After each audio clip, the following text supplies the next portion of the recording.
શું તમારી રજાઓ વર્ષના અંતે એમ જ જતી રહે છે?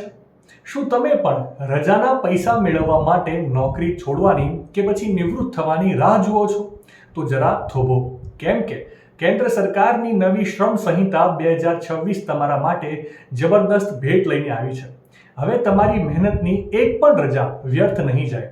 નવા નિયમ પ્રમાણે તમે એક વર્ષમાં વધુમાં વધુ 30 રજાઓ જ આગામી વર્ષમાં કેરી ફોરવર્ડ કરી શકશો. પણ જેવી તમારી રજાઓ 30 થી વધશે એટલે તરત જ કંપનીએ તે વધારાની રજાઓનું રોકડમાં રૂપાંતર એટલે કે કેશ ઇન્કેશમેન્ટ કરી આપવું પડશે. મતલબ કે વર્ષ પૂરું થતાં જ તમારા બેંક એકાઉન્ટમાં વધારાની રજાઓના પૈસા જમા થઈ જશે. હવે રજાના પૈસા મેળવવા માટે નિવૃત્તિ કે રાજીનામા સુધી રાહ જોવાની કોઈ જરૂર નહીં પડે.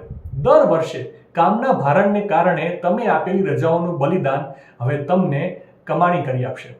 છે ને ફાયદાની વાત? તો અત્યારે જ આ વિડીયો તમારા એવા મિત્રોને શેર કરી નાખો જે આખું વર્ષ રજા લીધા વગર કામ કરે છે. અને આવી જ લેટેસ્ટ અપડેટ માટે સંદેશ ડિજિટલને ફોલો કરવાનું ભૂલતા નહીં.